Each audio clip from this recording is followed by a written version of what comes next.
Aujourd'hui, je vais donc vous parler des animaux. Je vais aller tout doucement vers l'au-delà chez les animaux. Mais avant d'aller vers l'au-delà chez les animaux, je souhaitais vous parler de leur importance sur Terre. Parce qu'ils ont une réelle importance pour nous, pour nos âmes et pour nos chemins de vie aussi. Donc, je vous avoue que c'est la toute première fois que je fais ce genre de conférence, parce qu'habituellement, je fais beaucoup l'accompagnement spirituel en fin de vie. Voilà. Et puis, ça fait maintenant 2 ans. J'ai perdu 3 êtres chers poilus. J'ai perdu 3 animaux qui étaient chers à mon cœur. D'ailleurs, j'espère que je ne vais pas pleurer. Je m'excuse d'avance. Je peux vous parler de l'accompagnement en fin de vie des humains en étant émue, mais ça va. Mais les animaux, c'est quelque chose qui me tient énormément à cœur pour la simple et bonne raison que les animaux n'ont pas de filtre et de barrières comme les humains. C'est-à-dire que leurs émotions sont vraiment très très fortes et un animal ne va pas mettre de barrières comme les humains vont le faire. Donc c'est quelque chose qui me touche énormément. Pour me présenter un petit peu succinctement, parce que pour vous expliquer un petit peu toute cette conférence, il faut aussi que j'explique succinctement pourquoi je suis là devant vous. Donc vous avez vu la médiumnité ce matin. Moi j'ai choisi d'accompagner les personnes en fin de vie pendant 10 ans. Et puis j'ai pris un virage à 360 degrés, ça fait maintenant 4 ans, puisque je me suis orientée dans le milieu funéraire. Donc j'ai créé mes propres pompes funèbres à Saint-Malo. Et là, je suis en train d'ouvrir une 2e agence à Saint-Malo aussi, mais cette fois-ci, ça sera des pompes funèbres animalières. D'où pourquoi je vous parle aujourd'hui des animaux et de leur importance. Alors, comme je vous ai expliqué, j'ai perdu 3 de mes compagnons en 1 an, en 2 ans même. Et auparavant, je ne me donnais pas l'autorisation de parler des animaux parce que je ne me sentais pas légitime. J'avais eu des animaux, effectivement, j'en ai toujours eu depuis que je suis toute petite, mais les accompagner dans la mort, effectivement, j'en ai accompagné dans la mort, etc., mais j'avais pas vraiment l'expérience pour vous en parler aujourd'hui. Et aujourd'hui, je l'ai, cette expérience. Donc c'est ce que je vais vous faire part, là. Alors je vous propose de vous faire part de tout ça pendant 3/4 d'heure, et puis après on va passer, on terminera l'intervention par des questions. Si vous avez des questions sur les animaux, etc., je répondrai uniquement si je connais la réponse. Si je ne connais pas, je vous dirai je ne sais pas. Parce que je ne sais pas tout, en fait. Ça veut dire que, effectivement, j'ai perdu 3 de mes compagnons, mais je ne sais pas tout au niveau de cet au-delà pour les animaux. Donc je vais vous faire part uniquement de ce que je connais. Déjà pour commencer, je pense que vous avez tous des animaux, vous avez tous eu des animaux dans vos vies, chiens, chats, chinchillas, cobayes, il y a quoi aussi, des gerbilles, enfin bref, des lapins, tout le petit panel comme ça d'animaux domestiques, puis aussi tous les animaux qui sont dans pleine nature, etc. Je pense que vous avez tous compris qu'ils ont un rôle très très important dans nos vies. Les animaux n'arrivent jamais par hasard dans nos vies. Souvent, les animaux arrivent aussi lorsque on a perdu un être cher. Ça, c'est un beau signe envoyé par l'au-delà. L'animal qui arrive très souvent. J'ai le cas de personnes qui me témoignent qui n'avaient pas d'animaux, etc. dans leur vie. Ils perdent un enfant et hop, d'un seul coup, il y a un chat qui vient gratter tous les jours, tous les matins, à la fenêtre.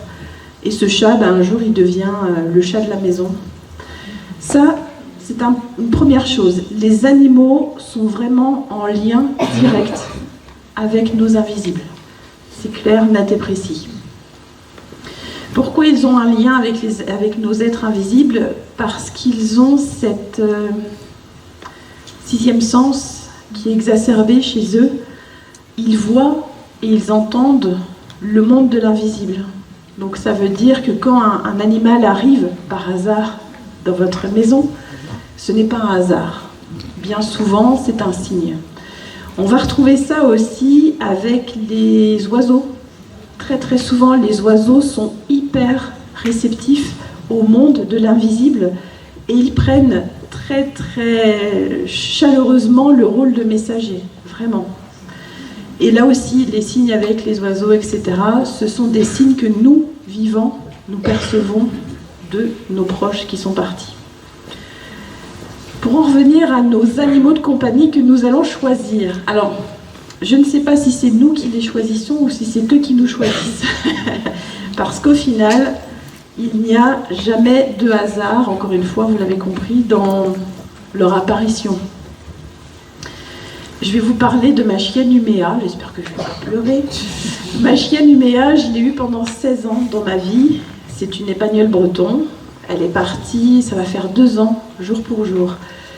Elle est arrivée à la naissance de ma fille, donc numéro 2, qui est ici, c'est elle qui vous accompagne dans les livres. Et en fait, Uméa est arrivée pratiquement à peu de choses près, en même temps que la naissance de Maïlène. Et à ce moment-là, j'étais en train de développer cette médiumnité, j'étais en train de la vivre, j'étais en train de la mettre en place. Uméa est partie le jour où j'ai eu la réponse de mon éditeur Michel Lafon, qui m'a dit « on vous édite votre livre ». 1 heure après, elle partait. Comme si elle avait fini son incarnation au moment où moi j'étais prête. Où moi j'étais prête à vivre encore plus la médiumnité, etc. Donc ça, c'est pour vous faire comprendre que Uméa a dû certainement me choisir, tout comme je l'ai choisie à l'époque où elle était petite chienne. Souvent, dans les livres que l'on voit sur les animaux, etc., beaucoup disent que nous sommes les gardiens des animaux, etc. Moi, je dis plutôt que ce sont les animaux qui sont les gardiens de nos âmes. Mais vraiment, vraiment. Parce qu'ils sont là pour nous accompagner sur un temps d'incarnation. On sait bien qu'ils sont là pour un temps qui est court, c'est très court. Et pourtant, ils vont nous apporter tout ce dont on a besoin.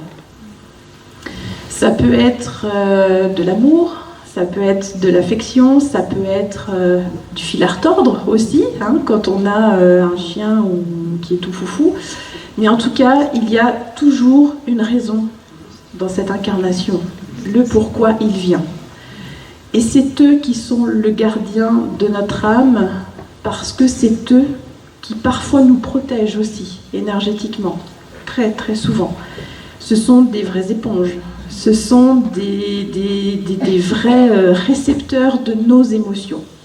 Et je suis contente parce que j'ai une cousine vétérinaire et de plus en plus les vétérinaires confirment que les animaux vont ressentir les émotions des maîtres et vont parfois ressortir des maladies à la place de leur maître. Ils vont faire des tumeurs, des choses comme ça. Et en fait, c'est une forme de barrière de protection énergétique. Et ça, j'en ai eu la preuve sur Uméa, qui m'a accompagnée. C'est vrai qu'elle a eu des péripéties au niveau de son état de santé, etc. Et à chaque fois qu'elle attrapait quelque chose au niveau de la santé, à chaque fois, moi, je vivais quelque chose émotionnellement. Donc si c'est pas le gardien de nos âmes, ça, je sais pas ce que c'est. Il nous donne aussi, ce que j'ai remarqué, des outils de développement pour nous. Ça veut dire que il nous donne la possibilité de nous développer spirituellement, de nous développer dans nos vies quotidiennes. Et ça, observez autour de vous comment se comportent vos animaux avec vous. Alors, tout type d'animaux, que ce soit hamster, etc. Observez quand vous les portez, quand vous les mettez sur la main, etc. Comment ils se comportent, qu'est-ce qu'ils veulent vous montrer. Je tiens aussi à vous dire qu'on fait tous de la communication animale, plus ou moins. On sait tous faire. Pourquoi ?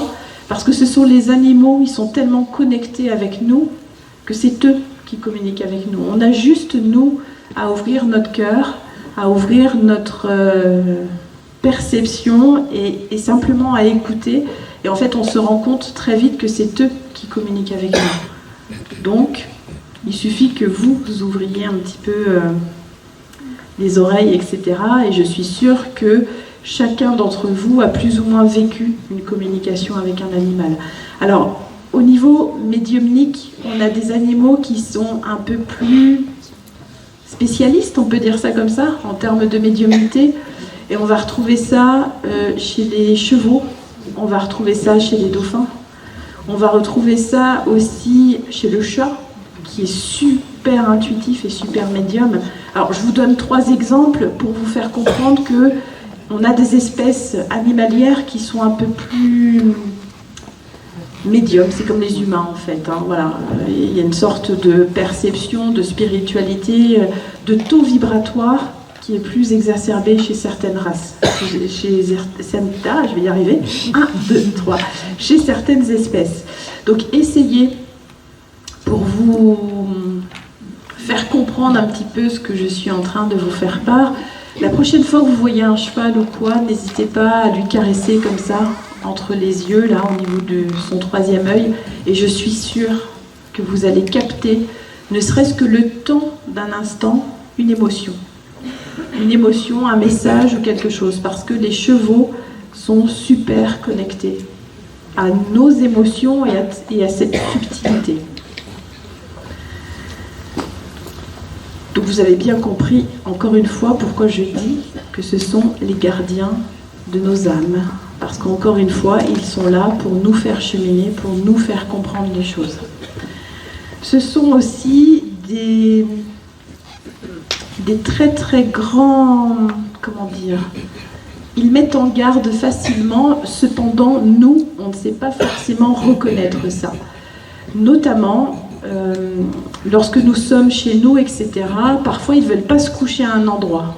Ça, c'est des chiens.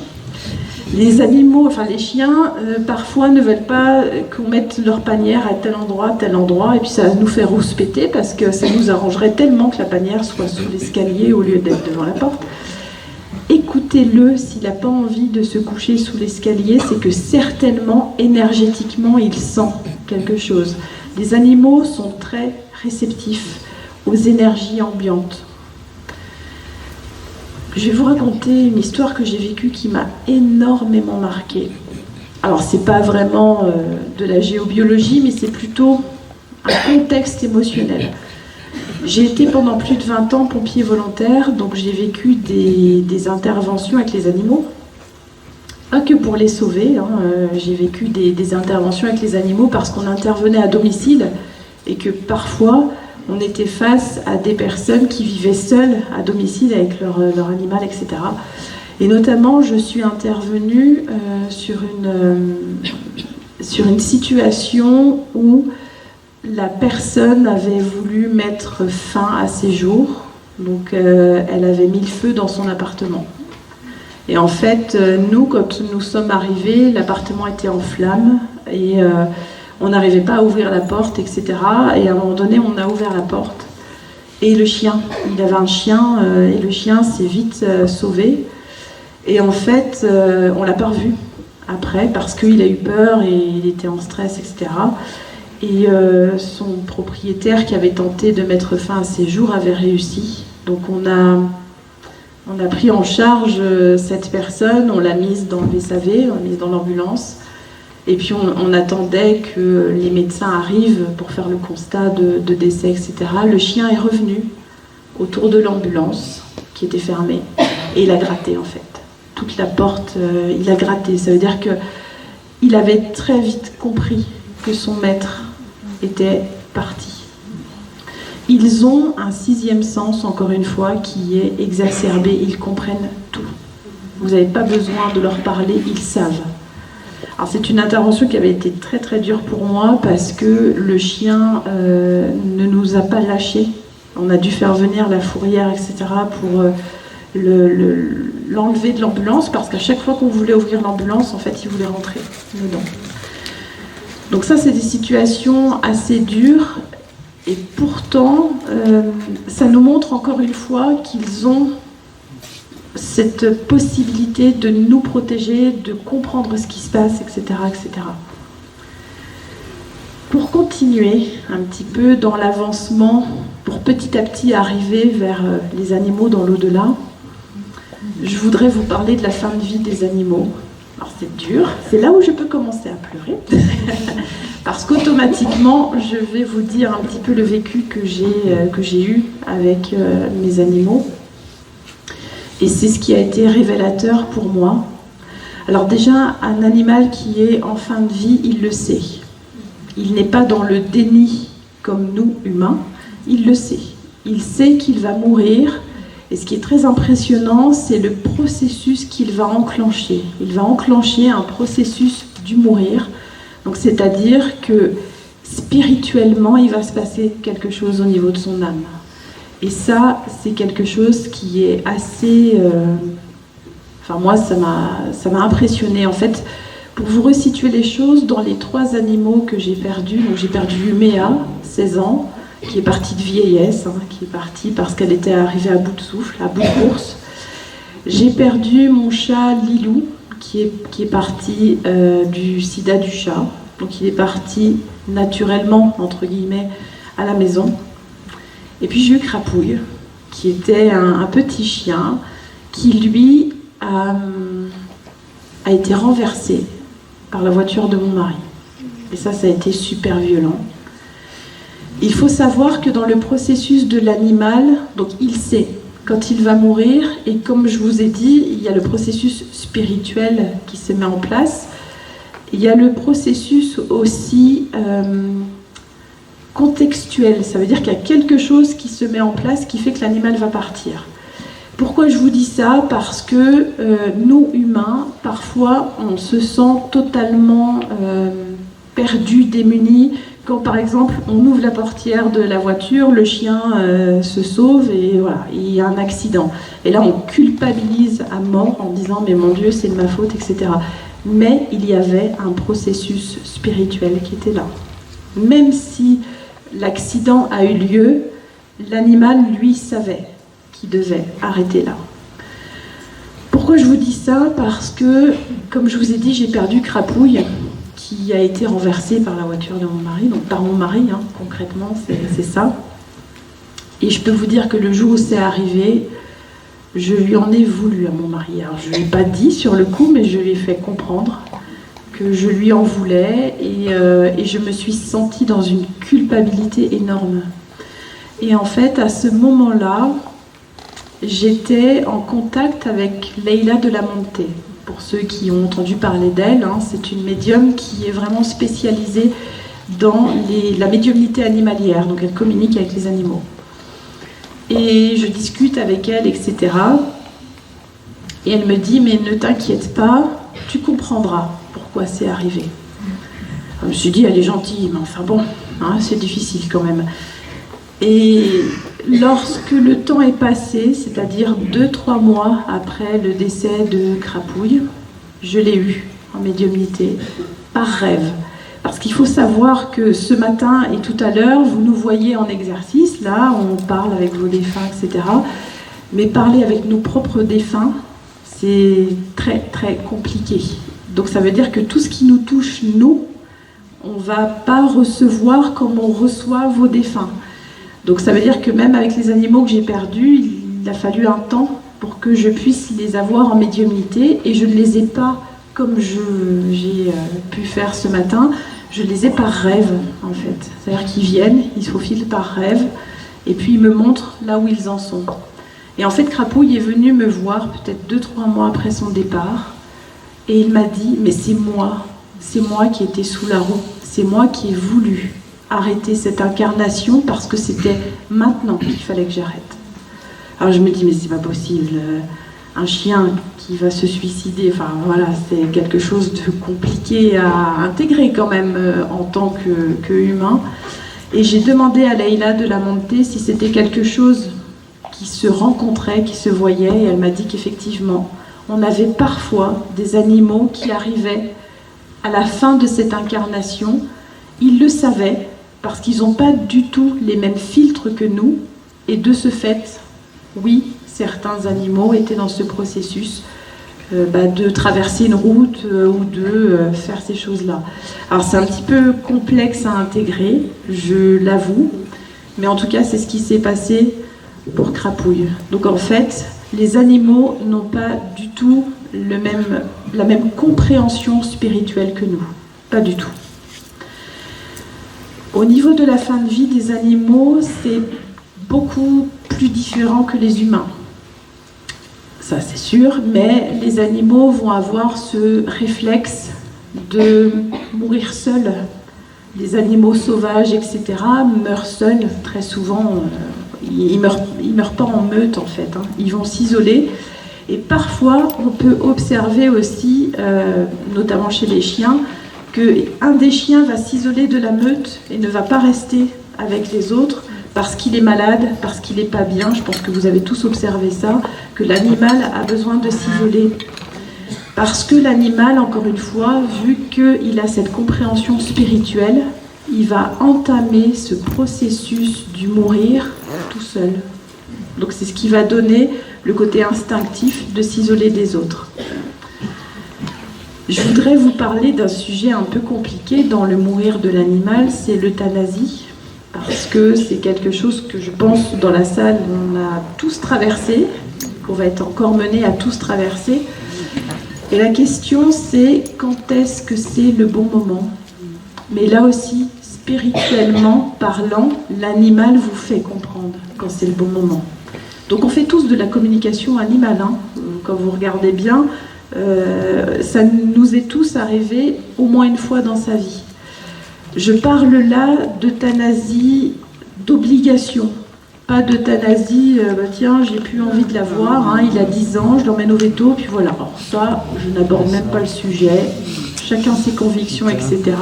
C'est pas ça dont je veux vous parler. Moi, je veux vous parler de ce choix à faire pour emmener euthanasier son animal. Est-ce que c'est le moment? Est-ce que c'est pas le moment? Est-ce qu'il souffre? Est-ce qu'il souffre pas? Et même si le veto nous dit qu'il souffre, on a toujours ce doute de dire est-ce que je fais bien? Et là aussi, l'animal a cette capacité de nous montrer que c'est le moment. Je vais vous reparler de cet exemple de Uméa. Uméa, donc comme je vous ai dit, elle est partie de vieillesse en quelque sorte à l'âge de 16 ans. Mais elle m'a enchaîné pas mal de soucis de santé quand même. Comme je vous ai dit, j'avais été au veto peut-être 3 ans avant qu'elle meure. Et elle avait une tumeur au niveau de l'anus, ce qui est très grave chez les animaux, surtout chez les chiens. Et ça les emporte en quelques semaines. Et en fait, le veto m'a dit, écoutez, je suis désolée, mais là, 3 mois maxi. Elle a fait 3 ans. Pour vous montrer comme elle était tenace. Elle était tenace parce qu'elle savait qu'elle avait une mission à faire à mes côtés et elle savait qu'il fallait qu'elle continue encore un petit peu. Et comme je vous ai dit, elle est partie peut-être 1 heure après que j'ai eu la réponse de Michel Lafon qui éditait mon livre. Mais en fait, Uméa ne voulait pas partir... comment dire, elle n'arrivait pas à lâcher prise non plus, parce qu'on était tellement fusionnelles toutes les deux, que je sentais qu'elle ne lâchait pas le morceau. Et en fait, encore une fois, le processus de maladie, le processus spirituel, peu importe, mais le processus de la mort est arrivé dans le sens où elle a fait un œdème pulmonaire. Donc ça veut dire qu'un œdème pulmonaire à l'âge de 16 ans pour un chien, vous arrivez chez le veto concrètement, c'est, écoutez... il faut que l'on fasse quelque chose, sinon elle va s'étouffer. Et moi, je ne voulais pas voir ma chienne s'étouffer. Donc là, si vous voulez, l'euthanasie, c'est imposé, et en même temps, je ne lui ai pas imposé. Je lui ai vraiment laissé cette possibilité de me montrer qu'elle était prête.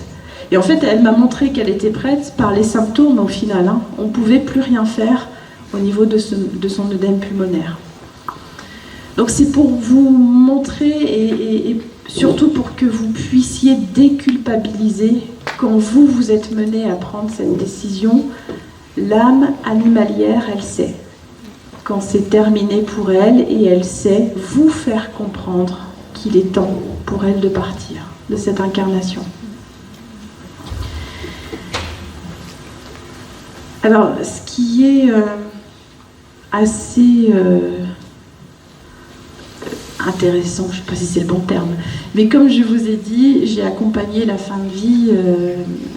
Alors, j'ai été aide-soignante pendant plus de 10 ans et j'ai accompagné beaucoup la fin de vie des humains. Et pour moi, accompagner la fin de vie des animaux, je ne savais absolument pas énergétiquement comment ça se passait.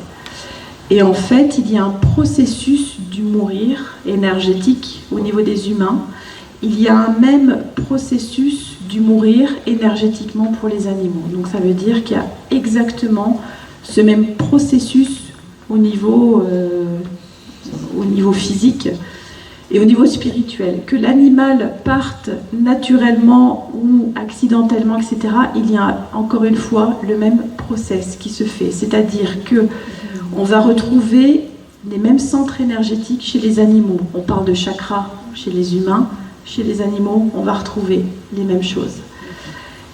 Et lorsque l'âme d'un humain est dans son processus de départ, l'âme va faire des yo-yo en fait, entre le corps physique et le spirituel. L'âme animalière ne fait pas ce yo-yo. Ça veut dire que... comment vous expliquer ?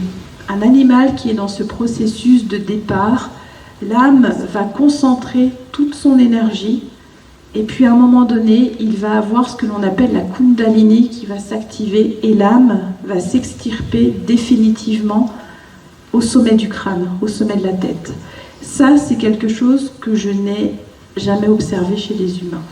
Voilà. On parle de Kundalini aussi chez les humains. En Kundalini, c'est un fameux courant électrique qui va passer au niveau du sommet de la tête jusqu'en bas au niveau du coccyx. Ça va traverser toute notre colonne vertébrale au niveau énergétique, donc ça veut dire que ça nous donne la chair de poule, voilà, c'est ce genre de sensation que l'on peut avoir.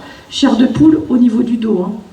Mais les animaux ont exactement le même process de Kundalini, sauf que cette Kundalini s'active au moment du départ. Ça, je l'ai vu lorsque mon chat Lilou est décédé chez moi. Enfin, il n'est pas décédé devant moi, puisque quand je suis arrivée, il venait de décéder. Ça faisait 2-3 minutes qu'il était parti. Et en fait, il y avait encore ce process de Kundalini. C'est comme un gros feu d'artifice, en fait. Et quand j'y accompagnais Uméa, dans cette euthanasie, exactement pareil. En fait, moi, je l'ai serré contre moi. Ça y est, je vais pleurer.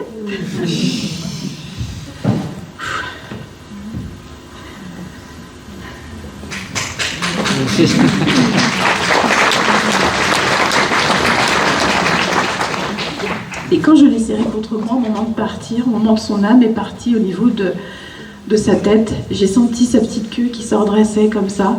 Et c'est le mouvement de la Kundalini en fait. Donc ça veut dire que l'âme, elle s'extirpe au niveau de la tête. C'est quelque chose qui est puissant. Encore une fois, je vous dis, j'ai accompagné des humains en fin de vie et c'est puissant par l'énergie de passage, etc. Mais avec les animaux, on a l'énergie de passage qui est là, et ça je vais vous en parler. Mais il y a aussi ce côté physique qu'on ne va pas forcément observer chez les humains. Alors je ne peux pas vous dire si les humains ressentent ça au moment de mourir, etc. Je ne sais pas. Mais en tout cas, les animaux, ça se ressent, ça se voit. Parce que Lilou, je vois ma fille pleurer, donc du coup j'ai pleuré. Juste ça.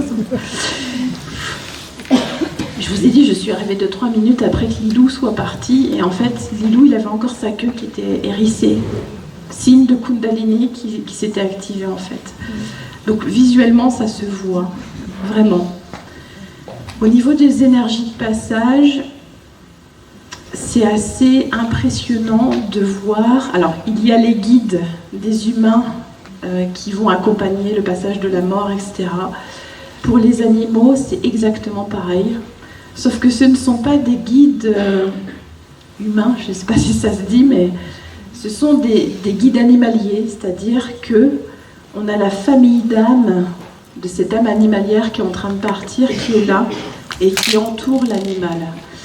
Et ce que je trouve magique dans ce départ des animaux, c'est qu'encore une fois, il n'y a pas de filtre comme nous chez les humains, ce qui fait que c'est une fluidité, que c'est d'une énergie qui est vraiment, vraiment amplifiée et qui est vraiment magnifique. Après, ce qui est difficile pour nous, c'est comment faire pour bien les accompagner. Parce que nous, on a toujours ce besoin de vouloir faire. C'est vrai qu'on veut accompagner les autres, on veut aider les autres, etc. Dites-vous bien que chez les animaux, les choses se font beaucoup plus naturellement que chez les humains. Et c'est pas qu'on n'a pas vraiment de rôle à jouer, c'est soyez présents à leur côté, mais soyez attentifs de leurs besoins. Est-ce qu'ils veulent que vous soyez à côté? Est-ce que... Enfin voilà, c'est tous ces points-là. Mais c'est vrai que nous, en tant qu'humains accompagnants, je ne vais pas dire qu'on se sent à l'écart, mais un petit peu. Parce que les animaux, il y a une sorte de solidarité spirituelle, etc., qui se met en place et qui fait qu'ils n'ont pas vraiment besoin de nous, si ce n'est que de notre amour au final, d'être là. Alors, encore une fois, cette cousine vétérinaire, elle me disait, parce que je lui pose des questions parfois, et je lui dis, mais écoute, qu'est-ce que tu peux conseiller quand on accompagne un animal en fin de vie? Et la chose qu'elle me disait, c'est surtout, ne les laissez pas seuls, sauf si c'est eux qui s'en vont, etc. Mais elle dit, si tu ne peux pas savoir le nombre d'euthanasies qu'on a, on doit faire nous, tout seuls, les choses. Parce que les propriétaires des animaux arrivent et disent, bah voilà, on a pris la décision, je le pose et je m'en vais. Et elle dit, c'est nous qui sommes dans cette obligation, entre guillemets, de faire substitut comme ça. Et puis elle dit, bah, on sent parfois que l'animal, c'est pas nous qu'il a besoin. C'est de la personne qui l'a accompagné pendant des années. Donc si vraiment vous voulez l'accompagner du mieux que vous pouvez, accompagnez-les jusqu'au bout si vous en avez la possibilité. Parce qu'encore une fois, comme je vous ai dit, parfois on n'a pas la possibilité de les accompagner parce qu'il y a X choses, etc., etc. Donc j'espère que je ne vais pas aller trop vite parce que je suis tellement dans l'émotion que je vous ai parlé un petit peu de ce passage au niveau des animaux. Et j'ai commencé de vous souffler un petit peu à l'oreille le mot groupe d'âmes. Il faut savoir que les animaux fonctionnent encore différemment que nous humains. Alors vous allez voir demain, pour ceux qui seront là avec Anne-Marie, les humains dans l'au-delà. Les animaux dans l'au-delà, c'est encore un autre process dans le sens où ils fonctionnent par groupe.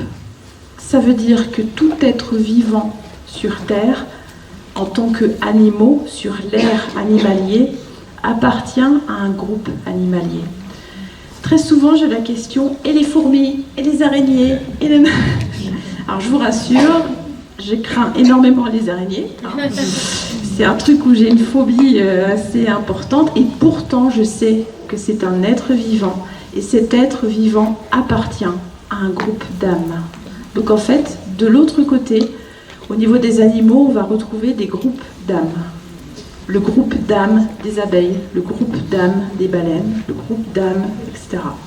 Selon les espèces, le groupe d'âmes va se détacher une âme unique et singulière.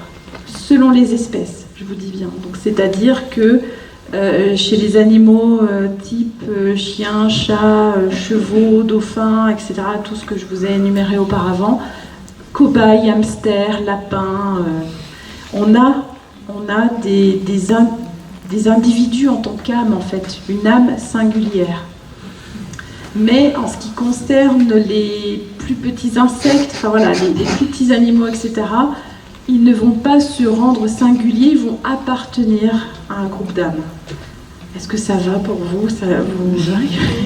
Je sais que c'est un peu compliqué, même moi j'ai eu du mal à trouver mes mots pour vous expliquer mais ça, mais en fait, ce que je veux vous faire comprendre, c'est que tout être vivant sur Terre appartient spirituellement à quelque chose de l'autre côté.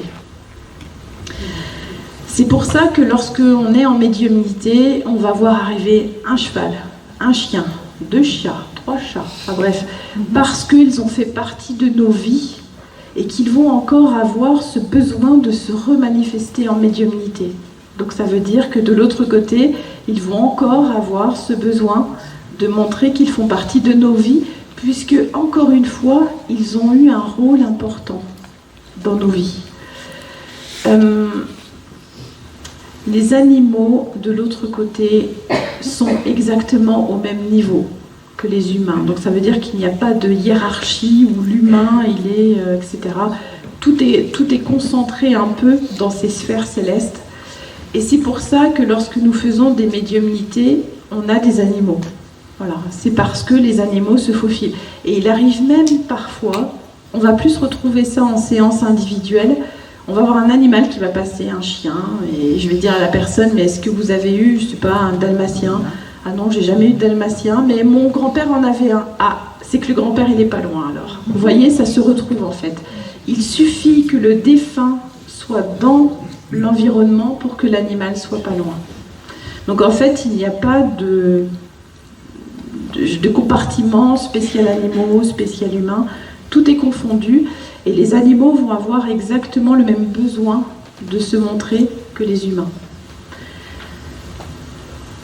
Alors, ce qui a un petit peu en particularité au niveau des animaux, et ça je l'ai vécu personnellement, c'est pour ça que je vous en fais part. Alors, je vous en fais part, vous en faites ce que vous voulez, dans le sens où ça vous parle ou ça ne vous parle pas. En tout cas, moi, ça me parle et c'est mon expérience. Quand je vous parle de ma petite Uméa là, qui est partie, Uméa, j'ai eu beaucoup de mal à accepter son départ.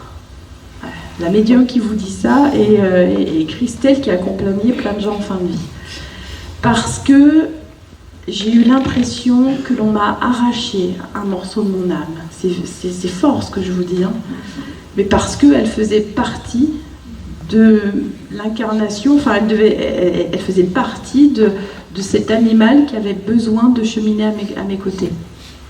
Et en fait je me suis dit, mais je ne pourrais pas reprendre d'autres animaux, c'est pas possible, il n'y a qu'Uméa, il n'y a que elle, etc. Et en médiumnité, j'ai mis très longtemps avant de la voir. J'ai mis bien 6 mois avant d'avoir un contact avec elle.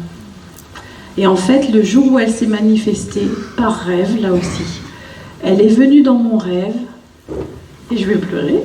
Ah, je vous dis, je suis une vraie... c'est terrible. Et elle est venue dans mon rêve, et en fait, elle est venue contre moi. Je l'ai sentie contre moi. Mais comme si elle se couchait sur moi. Et là, elle m'a dit, eh ben, il va falloir que tu accueilles la nouvelle. Parce qu'il faut que tu accueilles la nouvelle. Et là, je me suis dit, oh purée, je ne me vois pas avec un chiot.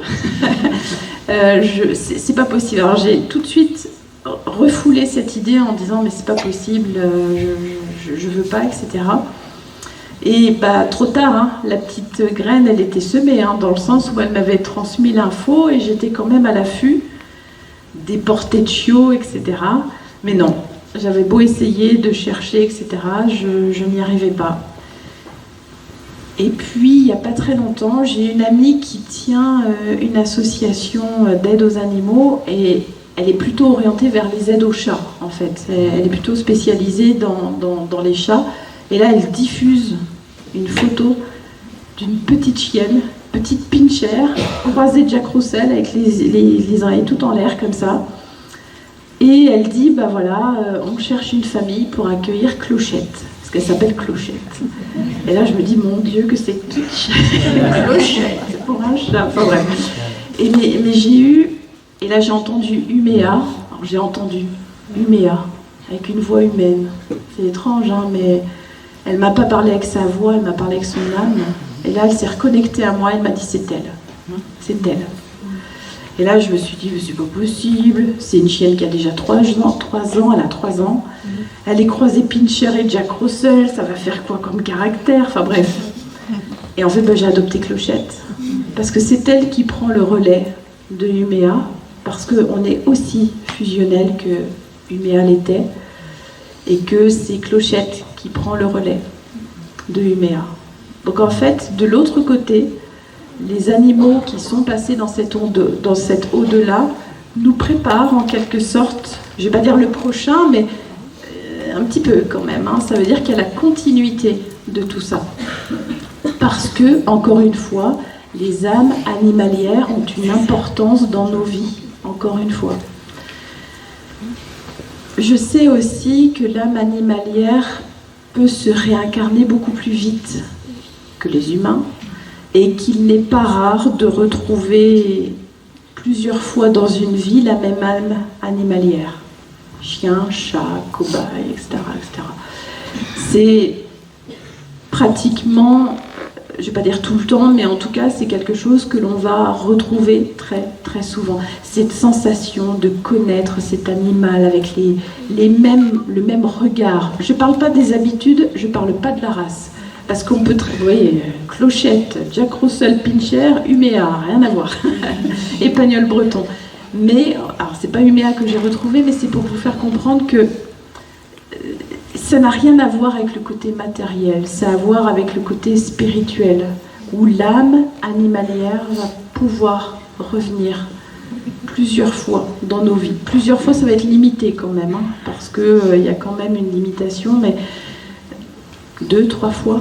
Et je pense que certains dans la salle ont déjà connu cette sensation de connaître l'animal qui fait partie de la famille. Alors, j'ai eu le cas, il n'y a pas très longtemps, d'une dame qui m'a dit « J'ai l'impression que c'est mon grand-père, mon chien. » Non, je suis désolée. Non. Les âmes animalières sont des âmes animalières, les âmes humaines sont des âmes humaines, dans le sens où il y a des incarnations qui se succèdent dans un corps, dans un mode de fonctionnement, et voilà, c'est particulier. Donc, par contre, retrouver le chien que l'on a connu lorsqu'on était enfant, moi je suis quasi sûre que Uméa, que j'ai eu à l'âge de 25 ans, je suis sûre qu'elle était déjà avec moi quand j'étais petite, parce que quand j'étais petite, j'avais une chienne qui s'appelait Tosca, et quand j'ai vu Uméa, quand elle était petite, j'avais l'impression de revoir ma chienne Tosca quand j'étais gamine. Donc j'ai quasiment... Alors j'ai pas de preuves, je vous dis ça intuitivement, mais en tout cas, j'ai la certitude qu'elle est revenue dans ma vie et qu'elle a continué ce qu'elle devait continuer avec moi. Au niveau de l'au... Alors, je ne vais pas vous décrire l'au-delà des animaux parce que je ne l'ai pas vraiment vu. Je ne peux que vous rapporter des bribes d'expériences que j'ai vécues. Tout ce que je peux vous dire aussi, c'est qu'il y a un temps de communication possible avec eux qui est beaucoup plus long que les humains. Quand je vous disais que je travaillais dans les pompes funèbres, voilà, j'ai créé mes pompes funèbres et c'est quand même assez courant où j'ai des défunts qui viennent de suite parler. Ça y est, je prends en charge leur corps, etc. De suite, ils viennent parler. Les animaux, c'est pas du tout pareil. Pas du tout. Comme s'il y avait un temps de pause. Comme s'il y avait un temps de digestion de cette incarnation. Mais, alors, communiquer avec nous directement par les rêves, par les petits signes, parce qu'ils nous font des petits signes comme les humains. C'est exactement la même chose. Cependant, ce sont nous qui ne sommes pas forcément en compréhension des signes que l'on va avoir. Mais ils nous font les mêmes signes que nos êtres chers qui sont humains. Mais, pourquoi je vous dis ça ? Je suis en train de perdre mon fil. Pour communiquer avec nous, ça va être un petit peu plus long. En revanche, on va beaucoup plus sentir nos animaux que les humains, les sentir physiquement. Parce que moi, j'ai perdu mon tout premier labrador. J'en ai eu des chiens et des chats. J'en ai eu un petit paquet. Et là, je vous parle de mon premier chien en tant qu'adulte. C'était un labrador qui s'appelle Newton. Et Newton, quand il est parti à l'âge de 13 ans, bien sûr que j'ai pleuré et que j'ai eu mal, mais c'était pas du tout la même douleur qu'avec Uméa. C'est-à-dire que c'était une douleur, oui, mais Uméa, c'était une douleur d'âme. Hein. Enfin, je sais pas comment vous l'expliquer, c'est très très fort. Et Newton, quand il est parti, je l'ai senti pendant bien 2-3 mois à être dans mes jambes. C'est-à-dire que je manquais de tomber. Enfin voilà, je ne le voyais pas forcément avec mes yeux de médium. En revanche, je le sentais énergétiquement. Et nos animaux sont un petit peu comme ça, dans le sens où s'ils sentent que vous êtes encore dans... Vous n'acceptez pas ce qui s'est passé, ou que c'est encore difficile pour vous, etc., ils vont rester à vos côtés. Le fait de rester sur les vibrations terrestres, ça ne va pas du tout les empêcher spirituellement de faire ce qu'ils ont à faire. C'est juste, mais ils vont rester fidèles jusqu'au bout, jusqu'à ce que vous alliez mieux. Ils vont rester à vos côtés. Donc en fait, les animaux, on va beaucoup plus les ressentir énergétiquement et physiquement, entre guillemets, que les humains. Pourquoi cette différence? Je ne sais pas. Là, pour le coup, ça fait partie des choses que je n'arrive pas à expliquer. Mais tout ce que je sais, c'est que les animaux vont faire sentir, encore une fois, leur présence très très fort. Et puis après, au bout de 3 à 6 mois, quand ils sont sereins vis-à-vis de nous, vis-à-vis de notre émotion, etc., là, pour le coup, ils vont passer beaucoup par les rêves. Beaucoup. Donc on va les voir, on va rêver d'eux en train de gambader, etc., etc. Et ça, c'est signe que tout va bien pour eux et qu'ils sont bel et bien arrivés sur un taux vibratoire qui leur correspond. De l'autre côté, pour les animaux, ça fonctionne comme nous, humains. On a plusieurs différents taux vibratoires. Donc c'est exactement pareil pour eux, au niveau de l'au-delà.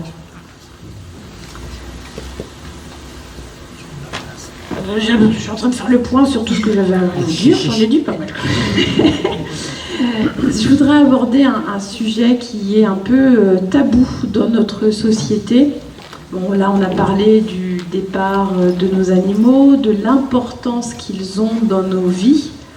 Et une fois qu'ils sont partis, on se retrouve frustré ou alors on se retrouve complètement démuni parce qu'on ne peut plus parler d'eux. Et ça, on appelle ça le deuil animalier. Le deuil animalier, c'est quelque chose qui est très tabou, en France en l'occurrence. Pourquoi? Parce qu'on ne va pas s'autoriser à dire que ça fait mal d'avoir perdu son animal vis-à-vis d'une maman qui a perdu son enfant ou quelqu'un qui a perdu son conjoint, etc. Sauf que je vais vous faire une petite piqûre de rappel en vous disant que toute séparation physique est un deuil. Et qu'un deuil ne se compare pas. Un deuil, c'est un processus psychique et psychologique. Et que chaque être humain est différent vis-à-vis de ce processus. Donc effectivement, dans le côté moral, on ne va pas comparer une maman qui a perdu son enfant à une dame qui a perdu son animal. En revanche, émotionnellement parlant, c'est le même effondrement. Je pense en l'occurrence aux personnes seules à domicile qui ont pour seule compagnie un chat, un chien. Je peux vous dire que c'est à équivalence d'un enfant pour certains. Et ça, je parle en connaissance de cause parce que quand je travaillais en maison de retraite, je peux vous dire qu'on a vu des situations très très difficiles lorsque la personne âgée devait intégrer l'EHPAD, que l'EHPAD refusait l'animal et qu'on devait placer l'animal en famille ou qu'on devait parfois abandonner parce qu'on n'avait pas le choix, et que la personne âgée, en fait, une fois qu'elle a intégré l'EHPAD, elle déclenche un syndrome de glissement, c'est-à-dire qu'elle se laisse aller et elle se laisse mourir. Donc ça montre bien que dans le processus psychique, psychologique, un processus de deuil est un processus de deuil. Donc surtout, ne comparons pas le côté « ah oui, mais c'est rien, t'as perdu ton chien, mais tu vas t'en remettre, ma voisine a perdu son mari, etc. » D'accord, dans les mots, c'est quelque chose qui est effectivement différent. Dans les émotions, c'est quelque chose qui est quand même très très important. Et le deuil animalier, on n'en parle pas suffisamment. Et c'est d'ailleurs pour ça que j'ai voulu créer mes pompes funèbres animalières, parce qu'il y en a ras-le-bol de ne pas en parler et qu'il est temps quand même de dire nos émotions et de dire bah oui, j'ai perdu ma chienne et ça fait mal. Voilà, ça fait mal parce que c'est douloureux effectivement. Donc j'ai plus trop de temps au final, donc je vais m'arrêter là. Je voulais vous parler, comme quoi mine de rien, je vous ai dit tout. Je voulais vous parler aussi des rituels que l'on peut faire une fois qu'on a perdu notre compagnon. Alors je vous en parle juste sur 2 mots. Le rituel, lorsqu'on a perdu notre animal de compagnie, ça va être à équivalence du rituel funéraire lorsqu'on a perdu un proche. On ne s'autorise pas, là aussi en France, de faire des petits rituels pour nos animaux de compagnie, et pourtant, dans notre processus psychologique, etc., c'est important. Donc si vous perdez un animal et que vous avez des enfants, etc., faites un petit rituel, plantez un arbre dans votre cour, allumez une petite bougie à côté de la photo du chien, etc. Mais faites-le, ce rituel. Pas pour l'animal, pas pour l'âme de l'animal, parce qu'encore une fois, elle se débrouille très bien, il y a un processus qui est là. En revanche, ça fait partie, encore une fois, du deuil animalier et qu'il est important de ne pas le mettre de côté, ce deuil animalier. Donc trouvez n'importe quel rituel, mais faites-le pour vous, pour aller mieux après, parce que après vous allez voir les médiums en disant « j'avais un chien, je l'ai euthanasié ». Voilà, si c'est fait en votre âme et conscience, tout va bien. Merci à vous. Du coup, est-ce qu'on a...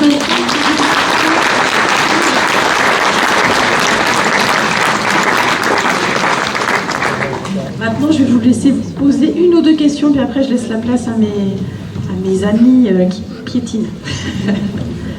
Alors, j'ai monsieur qui a levé la main en premier. Oui. Ma fille a perdu une petite chatte qui la suivait comme un petit chien. Et elle l'a retrouvée un jour au bord d'un fossé, au bord d'une route, mais on ne sait pas ce qui s'est passé.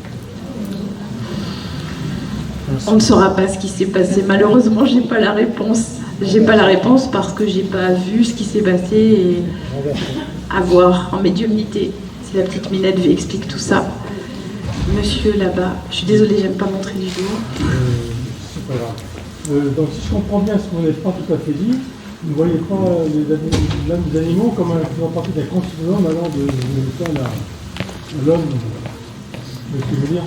Est-ce que vous pouvez redire la question? Donc, si je comprends bien, vous ne voyez pas l'âme des animaux comme faisant partie d'un continuum d'élévation de l'âme qui va de la plus basique. Oui, je comprends. Dans le processus, non, c'est pas comme ça que je le vois. Avec mes yeux de médium, hein, encore une fois, hein, ce que je vois moi est propre à moi, à ce qui les autres peuvent dire, voilà. Mais c'est pas comme ça, en tout cas, que je le vois. Est-ce qu'une dernière question? Une question, je suis désolée. Madame, et puis après Madame en jaune. Bonjour. Je voulais savoir qu'en est-il des animaux abandonnés et maltraités? Est-ce un choix de leur part de vivre l'expérience? C'est terrible ce que je vais vous répondre, mais oui, c'est un choix d'incarnation de l'âme animalière. C'est terrible ce que je vous dis. Hein. Et pourquoi? Alors, je vais répondre aussi un petit peu de moitié à votre question. Quand on voit parfois des SDF dehors avec des meutes de chiens, puis les meutes de chiens ont faim, parfois n'ont pas suffisamment de croquettes, etc. Ou alors ils se battent entre eux. Enfin bref, on passe nous à côté, puis on se dit mais mon Dieu, les pauvres chiens. Enfin, l'âme animalière a choisi cette incarnation parce qu'elle a choisi cette âme humaine pour pouvoir accomplir quelque chose. Donc c'est terrible ce que je vous dis, mais oui. Même pour les animaux abandonnés? C'était la question de Madame, oui. Madame en jaune.